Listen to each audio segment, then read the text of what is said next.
Football might be called the beautiful game, but it is often bloody, brutal, and downright painful. How far would you push yourself for your team? A bruised shin? Maybe a dislocated shoulder? For some footballers, pain isn't just part of the game. It's something they conquer. Today, I'm sharing the insane stories of players who played through injuries that would send most of us straight to the hospital.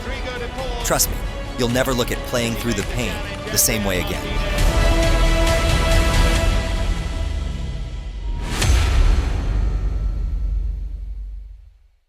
Let's start with Terry Butcher. The man, the myth, the walking horror film. This was England versus Sweden in 1989, a World Cup qualifier. Early in the game, Butcher clashed heads with a Swedish player, and bam! A nasty gash split his forehead open. Blood was everywhere, and I'm not talking about a little scratch. It was streaming down his face like he'd just gone 5 rounds with Mike Tyson. And I mean old school Mike Tyson. Now, any sane person would have subbed off and gotten some serious medical attention. But not Terry. The team doctor patched him up with some stitches mid-match. No anesthesia, of course, and sent him back out there. By the end of the game, England had secured a hard-fought 0-0 draw, and Butcher looked like he'd been through a war zone, not a football match. His jersey was more red than white, and that image became iconic, cemented in football history. If you're an England fan, this is the kind of commitment you dream of seeing. Someone willing to bleed, a lot, for the Three Lions. All right, let's move to the next one. The 1998 World Cup final, Brazil versus France. All eyes were on Ronaldo Luis Nazario de Lima, aka the Phenomenon. He was having a tournament for the ages, scoring 4 goals and basically carrying Brazil to the final. But just hours before kickoff, something shocking happened. Ronaldo suffered a convulsion in the team hotel. His roommate, Roberto Carlos, raised the alarm, and Ronaldo was rushed to the hospital. Now, imagine being his teammates. Your star player, your talisman, is in no shape to even walk properly, let alone play a World Cup final. Somehow, Ronaldo was declared fit to play. Many believe there was pressure from Nike, Brazil's sponsor, to include him in the lineup. Whether that's true or not, the Ronaldo we saw on the pitch wasn't the same guy. He looked exhausted, lost, almost like he wasn't even there. France, led by Zidane, absolutely dominated, winning 3-0. Now, instead of this being the end of Ronaldo's story, it became the beginning of his redemption arc. 4 years later, in the 2002 World Cup, he scored 8 goals, including 2 in the final, to lead Brazil to glory. If that's not resilience, I don't know what is. His story is proof that even when you hit rock bottom, there's always a way back to the top. Next up is the 2018 Champions League final. Liverpool fans, you might want to look away. Loris Karius, poor guy, had a game to forget. Early on, he collided with Sergio Ramos. And look, when Ramos is involved, you know something controversial is about to happen. Karius suffered a blow to the head that seemed minor at first, but what we didn't know was that it caused a concussion. From that point on, it was a nightmare. First, Karius threw the ball straight into Karim Benzema's foot, literally gifting Real Madrid a goal. Then, he fumbled Gareth Bale's long-range shot, letting it slip through his hands. Oh boy, Liverpool fans were furious. Pundits called him unfit for top-level football, and social media, as usual, showed no mercy. But weeks later, medical reports revealed the concussion had impaired Karius's decision-making and reflexes. We all know goalkeepers have milliseconds to react. With a concussion, your brain just can't keep up. In hindsight, I think Karius shouldn't have stayed on the pitch, but his willingness to play through the pain, knowing what was at stake, is something you've got to respect, even if the outcome wasn't pretty. All right, let's talk about a captain who took injury resilience to a whole new level.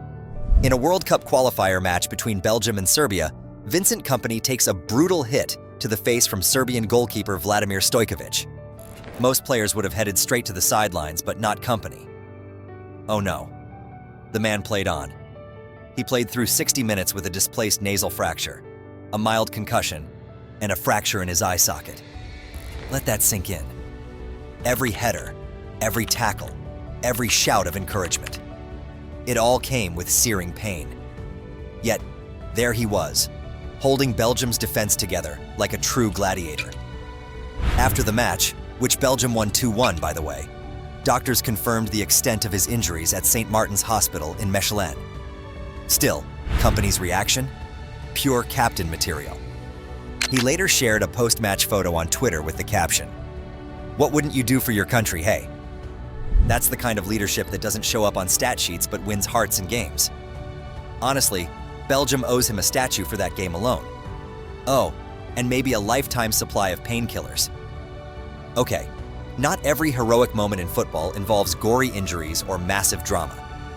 Sometimes, it's about players refusing to let minor injuries, and I use the term lightly, take them off the pitch.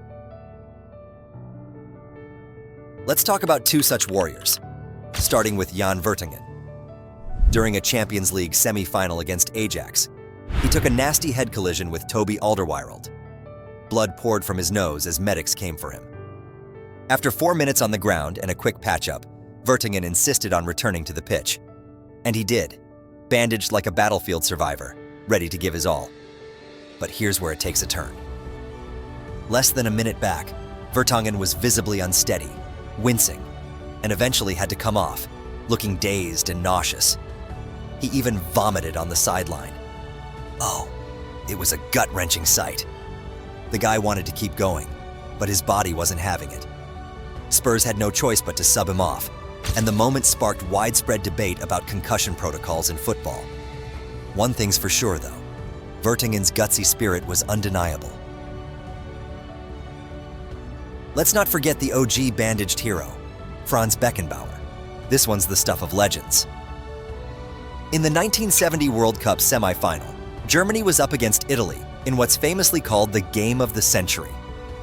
Early in the game, Beckenbauer dislocated his shoulder. With substitutes already used, he refused to come off. He played the rest of the match with his arm in a sling, and Germany pushed the game into extra time. The match ended 4-3 in Italy's favor, but Beckenbauer's resilience became the stuff of legend. To this day, fans remember him as the fearless player who put his team's fight above his own pain. Moving on to Kylian Mbappé, the guy who might just be the future of football, or maybe the past. During the 2024 Euros, he found himself in a brutal aerial collision with Austria's Kevin Danso in France's group stage opener, breaking his nose. For a moment, it seemed like his tournament might be over. But this is Mbappé we're talking about. Quitting isn't in his vocabulary. After being diagnosed, the French medical team gave him a protective mask. Remarkably, he returned to training within days, sporting a mask that carried the colors of the French flag, although UEFA required a plain version for matches. He rejoined the squad for the remaining games, including the round of 16 against Belgium, and scored in the group stage match against Poland. But did you know Mbappé delayed surgery until after the tournament? He played through the pain for his team, prioritizing their success over his own comfort. The mask, by the way, added to his aura, giving off serious superhero vibes. Although France's campaign didn't reach the heights they'd hoped, Mbappé's resilience shone through. This story reminds me of other players who've used protective gear to make comebacks. Remember Pieter Sech and his iconic helmet? He wore it after a life-threatening skull injury, and it became part of his identity. I love how players adapt to keep doing what they love, no matter the circumstances. Do you have any iconic comeback moments in mind? Share it in the comments below. Okay, let's keep it going with a story that's as painful as it gets. The 2014 World Cup semi-final, Argentina versus Netherlands. During the match, Javier Mascherano suffered a literal tear in his anus. Yes, you heard that right, guys. That injury alone sounds like something out of a medical horror story, but Mascherano played the full 120 minutes. Can we just take a moment to appreciate that? The man was sprinting, tackling, and defending with an injury that most of us don't even want to think about. After the match, when asked about it, he said, "I thought I had slipped. I thought I wouldn't make it. But I tore my anus on that move. The pain. It was terrible."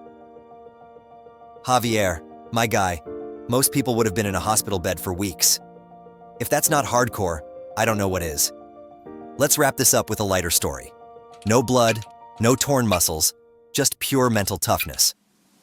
During a warm-up game against Canada before the 1986 World Cup, Gary Lineker suffered a fractured wrist. Initially, it looked like his World Cup might end before it began, but after assessment, it turned out to be a minor fracture.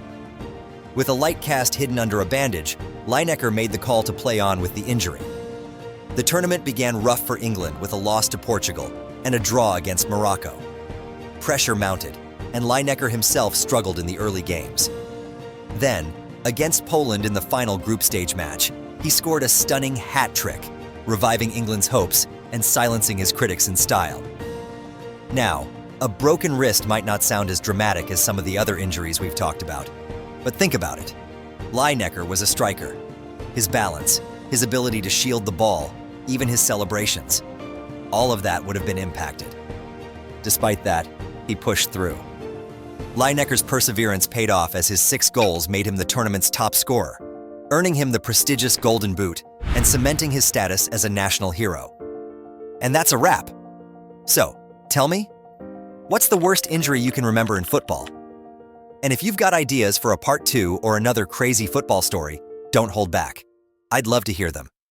Before you go, don't forget to check out my recent video. Thanks for watching.